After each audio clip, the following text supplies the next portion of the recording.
Hello friend, कैसे हैं आप लोग? उम्मीद करता हूँ आप लोग अच्छा कर रहे होंगे। मैं doctor Atul Singh. UP PGT chemistry का जो लेक्चर सीरीज़ मैंने स्टार्ट किया है उसमें कंटिन्यूटी के साथ अभी हम लोग टॉपिक सीख रहे हैं, उस टॉपिक पढ़ रहे हैं और उसके बाद क्वेश्चन भी स्टार्ट करूँगा मैं। तो ये आपके पास पहला है, यहीं से मैं स्टार्ट कर रहा हूँ। लास्ट टाइम मैंने यहाँ तक किया था प्रोटॉन डोनर और एक्सेप्टर का।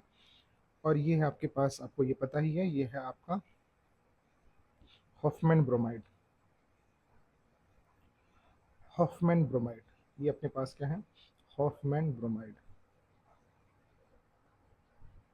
Hoffmann bromide degradation. ब्रोमाइड इधर लिख देता हूँ, डिग्रेडेशन। Hoffmann bromide degradation.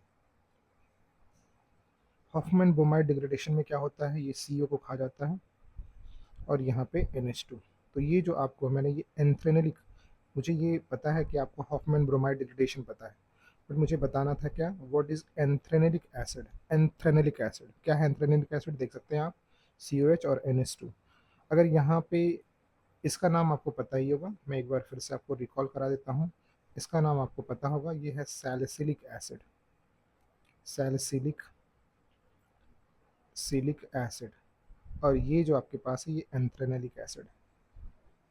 तो चीज़ें दिमाग में रहती हैं तो काफ़ी याद रहता है अपने को। अब आप इसके बाद नेक्स्ट देखिए, इसके बाद जो आपके पास है रिएक्शन, मेरे पास ये जो मैंने बनाया है इसको ध्यान दीजिएगा, बहुत इंपॉर्टेंट है। देखिए यहाँ पे समझाने के लिए मैं आपका यहाँ पे ध्यान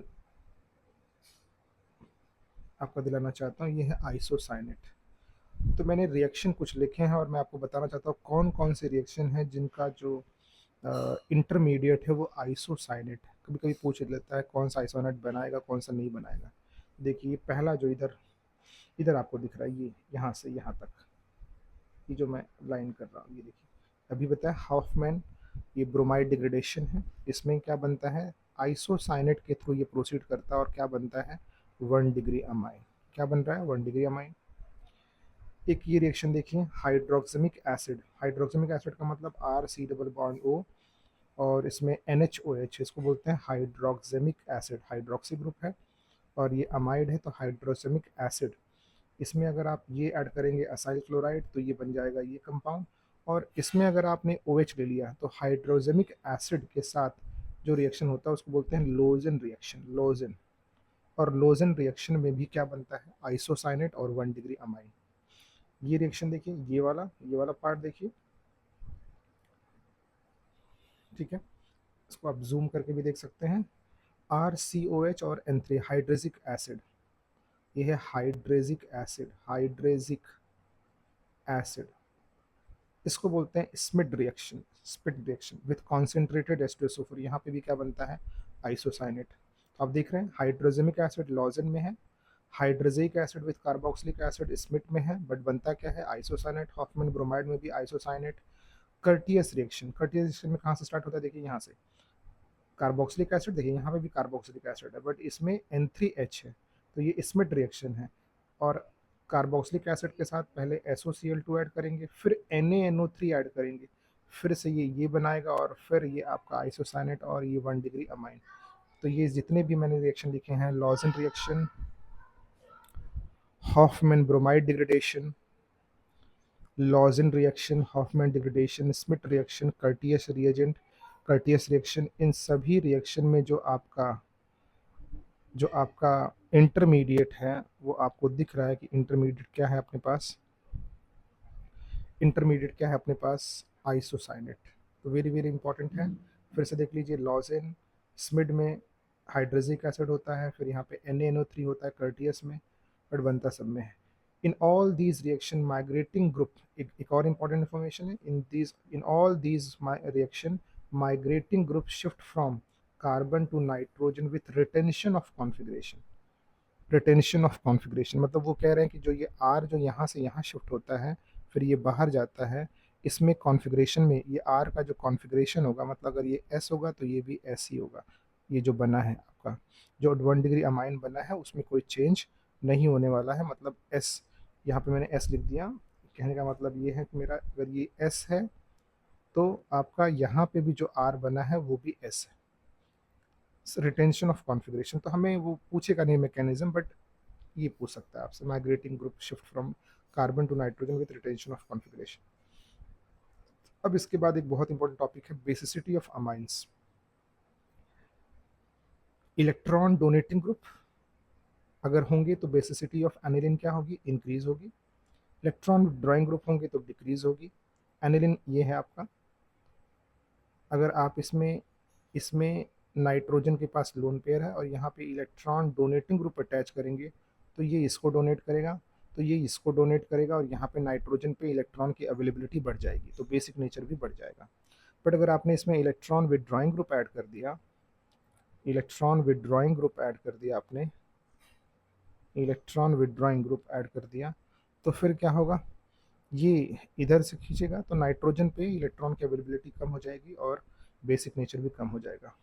All ortho substituents anilines are less basic than para substituents aniline regardless of nature of क्या substituents called ortho effect। वो बोल रहे हैं कि अगर आपके पास मान लीजिए ये आपका है एनिलिन, और यहाँ पे अगर आप इस एनिलिन में यहाँ पे अगर आप ऐड कर देते हैं OH और यहाँ पे ऐड कर देते हैं OH, तो किसका बेसिक नेचर ज़्यादा होगा, पैरा का। इन केस अगर ये regardless of nature of substance का मतलब यहाँ पे अगर आप डोनेटिंग ग्रुप ऐड करिए या विड्रॉइंग ग्रुप ऐड करिए, बट जो पैरा होगा वो ज़्यादा होगा, और इसी को हम क्या बोलते हैं, ऑर्थो इफेक्ट। जैसे एग्जांपल के लिए देखिए, जैसे आपके पास है पैराटोलुइडिन, मेटाटोलुइडिन एंड क्या, ऑर्थोटोलुइडिन। तो पैराटोलुइडिन में देखिए ऑर्थो का तो कम ही होगा, टोलुइडिन का मतलब OCH3 ग्रुप है, तो सबसे ज़्यादा किसका होगा, मैं पैरा का। और इसके बाद आना किसका चाहिए था, ऑर्थो का, और इसके बाद आना चाहिए था मेटा का। बट जो एक्सपेरिमेंटल डेटा है, वो एक्सपेरिमेंटल डेटा वो क्या बोलता है कि सबसे पहले कौन है, पैरा है, फिर मेटा है, फिर ऑर्थो है। ये एक्सपेरिमेंटल एक्सपेरिमेंटल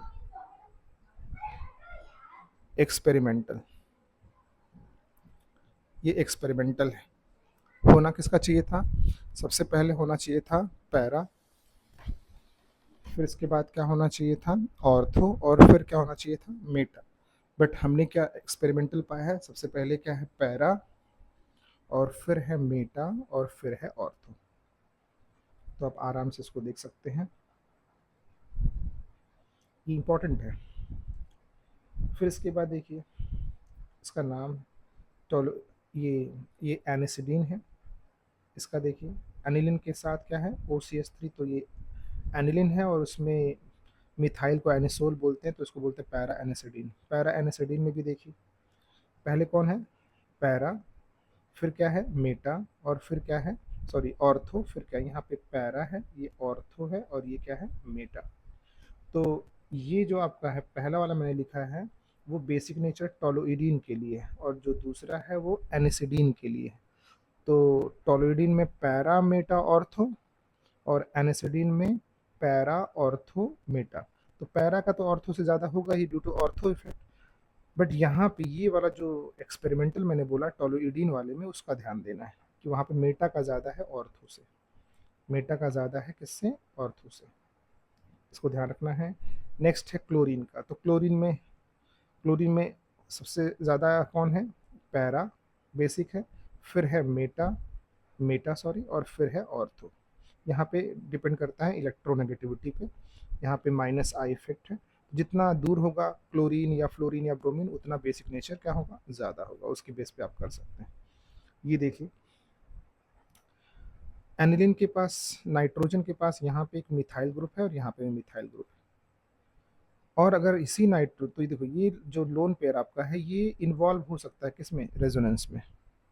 बट अगर आपने इस ऑर्थो पोजीशन को ब्लॉक कर दिया, ऑर्थो पोजीशन को अगर आपने ब्लॉक कर दिया, तो फिर ये स्टेरिक हिंड्रेंस की वजह से ये इधर मूव नहीं कर पाएगा, इसलिए इसका बेसिक नेचर ज़्यादा होगा किससे, इससे।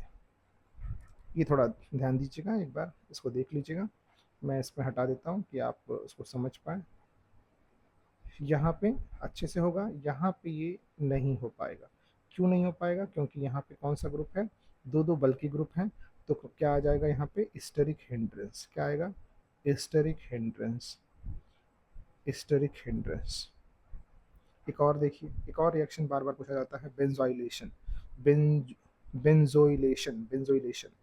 तो 1 degree amine and 2 degree amine can be converted into benzamide derivative by reacting with benzoyl chloride in presence of aqueous base. This reaction is called क्या? स्कॉटन-बॉमन रिएक्शन और बेंजोइलेशन। और क्या बोलते हैं इसको? बेंजोइलेशन। क्योंकि हम क्या ऐड कर रहे हैं, बेंजोइल ग्रुप। तो 1 डिग्री अमाइन हो, चाहे वो एलिफैटिक हो या एरोमेटिक, तो 1 डिग्री अमाइन या 2 डिग्री अमाइन, इसमें क्या ऐड कर रहे हैं आप, बेंजोइल क्लोराइड। तो बेंजोइलेशन हो गया, और क्या बना रहे हैं, बेंजामाइड। क्या बना रहे हैं, बेंजामाइड। और इसी रिएक्शन को बोलते हैं क्या हम लोग, स्कॉटन बॉमन रिएक्शन। तो what is स्कॉटन Bowman reaction? Reaction छोटा है, सिंपल है, बट अपने को नाम याद होना चाहिए। मैंने इसको नाम के लिए आपको बताया कि व्हाट इज स्कॉटन बॉमन रिएक्शन।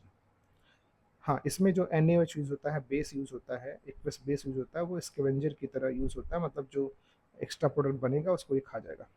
इसके बाद देखिए, डेमजानो रीअरेंजमेंट। नाम थोड़ा गंदा सा है, बट हम लोग झेल लेंगे। यहाँ पे देखिए NH2 है, HNO2 डालेंगे तो ये क्या बन जाएगा, OH।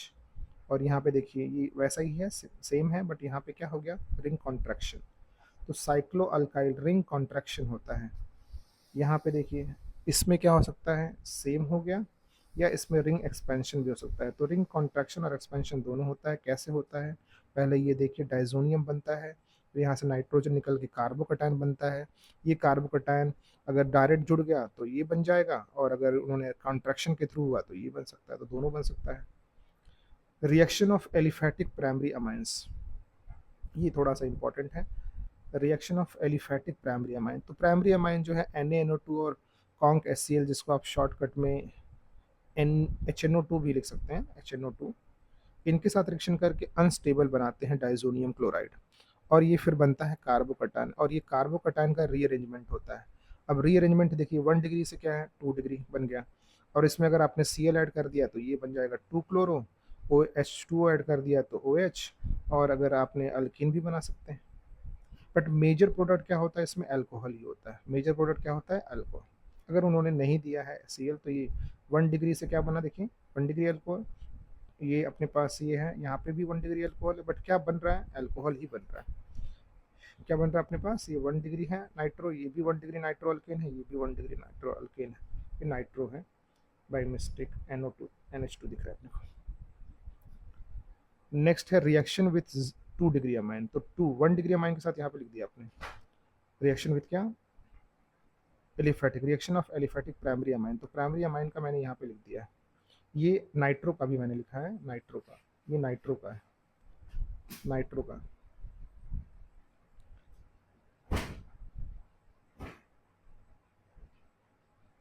HNO2 नाइट्रो का, इसमें लगता है बाई मिस्टेक मुझसे यहाँ पे NH2 लिखना था इसमें। ओके, NH2 यहाँ पे भी है, और यहाँ पे भी NH2 है, बाई मिस्टेक मुझसे हो गया ये। अब इसके बाद 2 डिग्री अमाइन का देखिए, 2 डिग्री अमाइन से क्या बनता है, N nitroso alkyl amine, N nitroso, जिसको येलो ऑयल बनता है। Aryl and alkyl 2 degree amine react with HNO2 to yield N nitroso amine. Very powerful क्या है, कार्सिनोजेंस, कार्सिनोजेंस। फिर देखिए तीसरा है 2 डिग्री अमाइन, तीसरा है एलिफैटिक टर्शियरी अमाइन। तो aliphatic tertiary amine have no alpha hydrogen, so इसमें क्या बनता है, N nitroso ammonium halide salt बनता है, अमाइन सॉल्ट बनता है। यहाँ पे रिएक्शन मैंने लिखा है कि 3 डिग्री होगा, HNO2 के साथ रिएक्शन करेगा तो amine salt plus N nitroso chloride बनता है। और इसमें एक स्टेटमेंट भी मैंने लिखा है, if one of the alkyl group has alpha hydrogen then N nitroso ammonium salt convert into mixture of क्या, carbonyl compound and N nitro amine. देखिए जैसे ये अपने पास है कि अगर आपके पास जो ये R ग्रुप है, ये जो R है, ये R है, ये R है, इसमें से एक R के पास अगर अल्फा हाइड्रोजन, जैसे यहाँ पे ये अल्फा हाइड्रोजन है, तो ये इससे रिएक्शन करके नाइट्रोसो तो बना लिया, N नाइट्रोसो अमोनियम क्लोराइड बन गया। अब ये जो आपके पास नाइट्रोजन है, जिसके पास के बगल में ये अल्फा हाइड्रोजन है, ये अल्फा हाइड्रोजन को खा जाएगा और आपको क्या बना के दे रहा है, देखिए क्या बना के दे रहा है अपने को, ये एल्डिहाइड। तो क्या इन्होंने बोला कि कार्बोनिल कंपाउंड बनेगा और एन नाइट्रोसो अमाइन बनेगा, तो ये एन नाइट्रोसो अमाइन बन गया इसके थ्रू, और यहाँ से ब्रेक होके एन नाइट्रोसो अमाइन बन गया और क्या बन गया, एल्डिहाइड। इसके बाद देखिए 3 डिग्री अमाइन है, यस, NaNO2 एट पैरा। तो अब ये देखिए पैरा पोजीशन पे ही ऐड होता है NO नाइट्रोसो ग्रुप, बट अगर पैरा पोजीशन ऑक्यूपाइड है तो कहाँ पे होगा, ऑर्थो पोजीशन पे। नेक्स्ट रिएक्शन आपके लिए है Hofmann mustard reaction. Mustard reaction में मैं केवल ये बताने के लिए किसके साथ होता है, CH2 के साथ। ये एनिलीन का बहुत ही बेहतरीन रिएक्शन है। नाइट एनिलीन को अगर आप डायरेक्ट Br2H2 करेंगे, बार बार पूछा गया है, तो ये बनता है। बट अगर आप ये नहीं बनाना चाहते हैं, मेजर प्रोडक्ट बनाना चाहते हैं पैरा, तो आप पहले एस्टाइलेशन कर दीजिए, फिर Br2 साथ ट्रीट करिए, तो फिर ऑर्थो पैरा होगा। और इसमें अगर आप पानी डाल देंगे तो ये बन जाएगा आपका, पानी डाल देंगे तो यहाँ पे बन जाएगा NH2 और क्या Br और प्लस ये एस्टाइल ग्रुप चला जाएगा और NH2 और यहाँ पे क्या ऐड हो जाएगा, Br। Ortho para major product आपको पता ही है। ये रिएक्शन बहुत इंपॉर्टेंट है HNO3 के साथ। ये आज का लास्ट रिएक्शन है। HNO3 के साथ अगर आप डायरेक्ट ऐड करेंगे तो ये हाईली रिएक्टिव है, ये हाईली बहुत ही पावरफुल क्या है, पावरफुल है इलेक्ट्रॉन डोनेटिंग ग्रुप। तो ये बनाएगा, मेटा भी बनाएगा, ऑर्थो भी बनाएगा, पैरा भी बनाएगा। बट देखिए मेटा का देखिए कितना परसेंट है, 51%। तो आप मेटा को इग्नोर नहीं कर सकते, यहाँ पे मेटा को इग्नोर नहीं कर सकते, परसेंटेज का आप एक बार चेक कर सकते हैं। बट मेटा भी यहाँ पे सिग्निफिकेंट अमाउंट में है, और ऑर्थो कितना है, 2%। क्यों ऐसा होता है, due to formation of anilinium ion meta product is क्या, सिग्निफिकेंट। जैसे जब आप इसमें ये डालते हैं तो ये बना के देता है। अब NH3 कैसा डायरेक्टिंग ग्रुप हो गया, मेटा डायरेक्टिंग ग्रुप, इसलिए मेटा प्रोडक्ट भी क्या बनता है, ऑर्थो पैरा और मेटा दोनों ऑलमोस्ट सेम बनते हैं, और ऑर्थो जो है कम बनता है। बट अगर इसमें आप एसिटाइलेशन कर दें और फिर ये नाइट्रेशन करेंगे तो फिर आपको मिलेगा पैरा प्रोडक्ट एज अ क्या, मेजर प्रोडक्ट। कौन सा प्रोडक्ट, पैरा मेजर प्रोडक्ट बनेगा। H2SO4 के साथ ट्रीट करेंगे तो पहले ये बनाता है एनिलीन हाइड्रोजन सल्फेट, और हीटिंग करने पे सल्फेनिलिक एसिड, एंथ्रेनिलिक एसिड। फिर से मैं याद दिला दूं, एंथ्रेनिलिक एसिड याद होगा आपको। एंथ्रेनिलिक एसिड क्या था, इस तरह से बेंजीन बनाया था, और यहाँ पे क्या था, COH, और यहाँ पे आपके पास था NH2, और यह है सल्फेनिलिक एसिड, जो जिसमें क्या है, ज्विटर आयन। कौन सा आयन है, ज्विटर आयन, ज्विटर आयन। ये ज्विटर आयन बना सकते हैं। अब ये H यहाँ पे आ जाएगा, ये H यहाँ पे आ जाएगा, तो ज्विटर आयन होगा। सल्फेनिलिक एसिड में हो सकता है, एंथ्रेनिलिक एसिड में हो सकता है। अब ये जो है नेक्स्ट रिएक्शन हम लोग पढ़ेंगे, अब ऑक्सीडेशन का जो है वो नेक्स्ट लेक्चर में पढ़ेंगे 3 डिग्री अमाइन के लिए। ये भी एक अच्छा रिएक्शन है। इसमें मैंने काफ़ी कुछ लिखा है आपके हॉफमैन एलिमिनेशन में दिए, बहुत ज़्यादा लंबा वीडियो हो जाएगा, इसलिए यहाँ से ऑक्सीडेशन वाला हम लोग नेक्स्ट लेक्चर में पढ़ेंगे। यहाँ पर एक बार रिवाइज कर लीजिएगा आप लोग, और सब्सक्राइब करिए, लाइक करिए। थैंक